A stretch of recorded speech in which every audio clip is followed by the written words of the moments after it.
So we'd like to welcome you back to the Barber Biz Podcast. And today we have a special guest, an award-winning special guest at that, Tiff the Barber. It's nice to meet you officially. Thank you. Thank you for having me. Yeah, absolutely.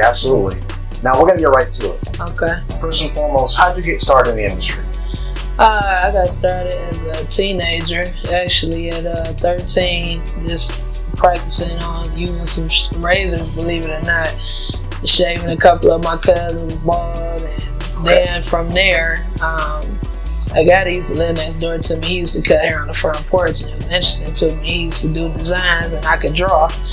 So he pretty much got me started, but my mother is a stylist since I can remember. So, I kind of played around with it for about a year, got some little inexpensive clippers, and, I started doing some designs like the early 90s. And that's what was going on then. All the designs and the stair-step high top fades and that type of stuff. So I kind of started there before I even really got my blend tight. Okay. And from then on, I've been working in the shop, out of my mother, and eventually to a barber shop as I got a little older. But yeah. Where are you from originally? Detroit. Detroit. So you're a Michigan fan or Michigan State? I'm gonna have to go with State. So I'm actually from Boston, but I've always been a Michigan Wolverine fan. It's a long story as to why, but right. I'll let you slide on that one. So you said you started with razors before you used clippers? Yeah, pretty much. I don't know why they would let me do that, but I guess they trusted you. Yeah, I guess so. But it was just like there was one summer we were actually in the South Alabama. My grandfather, and we stayed for a couple of weeks. We were just so bored, and just started playing around as kids. And then from there, it just kind of piqued my interest. So it just went from there. So you were voted as the best barber in Atlanta. Yeah. So when you got the phone call or got the text or got the word that was what you were distinguished with or distinguished as, what were you thinking? I was a little surprised because I relocated here within the past year. You know what I mean? So it's almost been a year, but it was definitely surprising to me, very flattering. I wasn't able to make the award show because I was sick. So I was a little, down about that, but it was definitely a good feeling to know that. I know I got nominated for a couple of categories, but I received a DM on Instagram just giving me the information about the show, and I was nominated.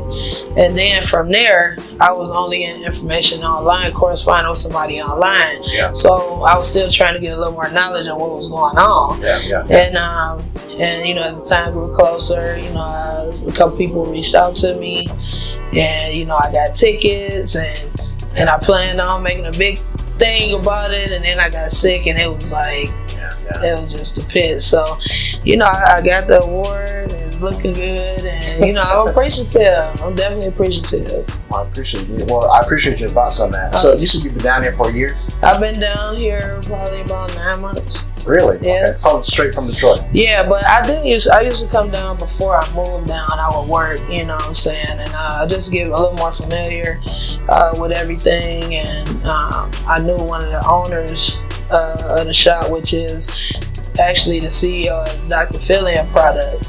Okay. So I've been doing some platform work for him. I cut a few celebrities, and then Derek J, who's the other owner, he's definitely plugged me with some real positive things here. Did a couple of shoots for Upscale magazine and all of that. So I kind of came down with a plan. Yeah. And it just worked out, and then just nonstop promotion and Instagram, Facebook, or whatever you think of. So it worked in my favor. Got myself out here quick. Good. So where do you see the industry headed going forward? I mean, I know you're new to Atlanta. Yeah. Even though you knew I've been doing this for this summer. It'll be 25 years that I work a barber. Okay. So I just think it's a lot more to it than when I first started as a teenager. Women weren't really barbering then. You know what I mean? It was kind of like a men's thing. Yeah. So to see a female barber was like, you catch a little hate, you catch the stares, and you have what can I say? You have to be a strong-minded person, you know, as a woman in the barber industry. At least then. But now it's different. You know what I mean? It's women everywhere. You know, I get people that message me all the time telling me I'm an influence and just thanking me and ask my opinion on things. And I try to be as personable as I can because you just never know who's watching. I mean, all the followers you have, you know, you don't know these people individually. So for them to be brave enough to reach out to you and ask or give an opinion and throw compliments out there, you know, it's a good feeling. So I try to keep it going. Okay. What advice do you have for some up-and-coming female barbers that are just starting the industry, perhaps even ones that are in school? Well, for female barbers, I would just say be confident. And people are going to be as confident as you are. They're going to treat you they're going to treat you with the utmost as long as you see yourself that way, you know what I mean? Just for any barber, period, I would say the same thing. Be confident, be consistent with your schedule. And, you know, when you first get started, starting a new clientele, it takes time, you know what I mean?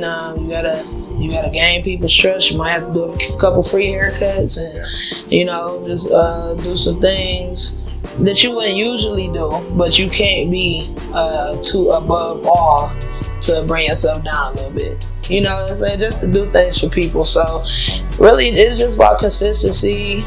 Like I said, confidence, and you know, just standing strong on your skills and knowing how good you are. So, what are some of the goals that you have going forward? Well, when coming here, I did want to start working on set for some movies and TV. So I have started that. I actually was able to get into it about 2 months after I moved down, so that's been pretty cool. I've been doing some work for BET. You know, just expanding with that. I do have a mobile barber service called Style Cut Concierge. Okay. So just working on that, building up, you know, a A-list clientele for that still. I mean, clientele is always going to build as long as you're consistent, like I said. So, you know, it's a couple things that I'm working on, but for the most part, just probably having a couple of shops open again in the next couple of years. I owned a shop in my 20s, but, you know, I wasn't ready, you know, why do you say you weren't mentally. Ready? Just, you know, being young, you know, you start making money like that at a young age, sometimes you don't know what to do with it. So now, years later, you know, I'm just ready to roll. So take anything big that's coming to me. What are some of the other challenges that you faced? Besides, obviously, just like as you mentioned earlier on, being a female in the industry, male dominated back then. Right. But going forward now that you've been here in Atlanta, what are some of the challenges you face now? I think for me, and it might be a personal challenge, working all these years that I have, I was always used to working from morning to night. And here, my whole plan was to make more and work less. Because I'm getting a little older, you know, I want to be able to enjoy my time a little, my personal time a little bit. So, with me being so used to being a busybody, it's been a challenge for me to pace myself and make myself realize that you don't have to be in the shop from sun up to sun down. Like, you still make good money and set hours and still be able to enjoy life. So other than that, you know, I can't really say that I'm having any challenges right now. Just I guess getting to know the aspect of barbering on set of a TV or a movie set. Just knowing the particulars and knowing what's required. But that was a quick learn for me. You know, just dealing with certain celebrities, it can be a challenge. You deal with so many different personalities and so many different levels of arrogance, but that's not everybody. You know, I have ran into like some real positive energy. So you said you've owned a shop in the past. What are some other challenges that you faced back then? I know you said being young and then just, you know, maturity, and I would just say having to take on some of personal situations that your employees might have, because you have to be involved, you know what I mean, with the people that's working for you, and you want to keep a staff that's willing to work and be as consistent as you. Yeah. So you don't have people walking out the door. So I think for me it was more so, even then, just making sure people showed decent character and decent customer service. Yeah. So when it comes to customer service, why is it a client feels comfortable coming to you? What sets you apart from other barbers? Well, I don't know what sets me apart. I am probably a little. You were the barber. Yeah. Award, so I am very detailed. My clients, I try to do consultations without making the person feel uncomfortable, or I try to see what they want, and then if I feel like they might want me to suggest, then I will. Sometimes people don't want that, so you got to be able to feel the person out. And other than that, just just trying to be timely, making sure you don't have people waiting too long. They make appointments is very important, and just being a little personable without being intrusive.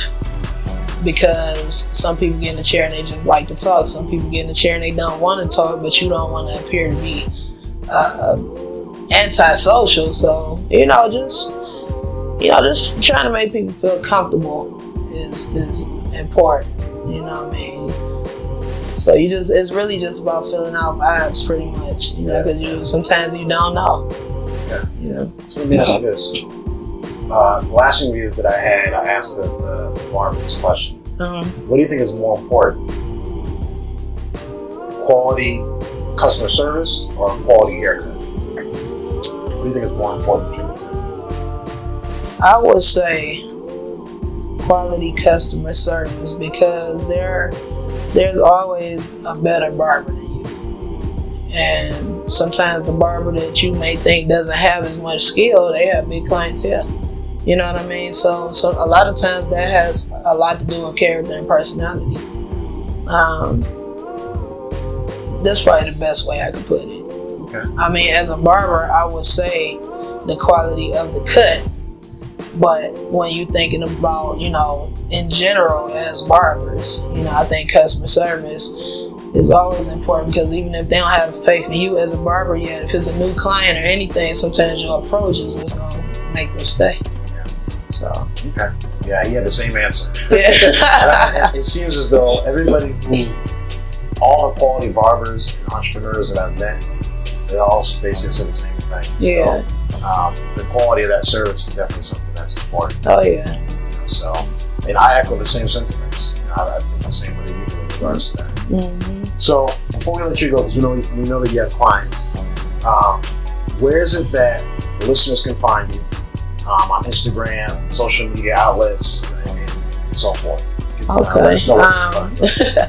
I actually have 2 Facebook pages. One is Tiffany the Barber, and then the other Facebook is Tiff the Barber Atlanta. Okay. And then Instagram is Tiff the Barber, all lowercase letters, one word. I don't have the underscores and all that kind of stuff. And I'm on Snapchat too under Tiff the Barber, so it's Tiff with 2 F's. I try to keep it simple. I don't want people to have a hard time searching for me. So. Okay. Yeah. Well, again, we appreciate your time, and we look forward to seeing you at our next Cosbar Awards. Oh Look forward to seeing you maybe behind the scenes on a movie set. Or maybe on TV. I hope so. That's the plan. But yeah, I'm definitely looking forward to it. And I definitely want to say thanks to you for having me, and for Cosbar Industries just for nominating me and getting this award. I'm very much appreciative. All right. Well, appreciate your time again. And we'll talk to you guys next time on our next Barber Biz Podcast.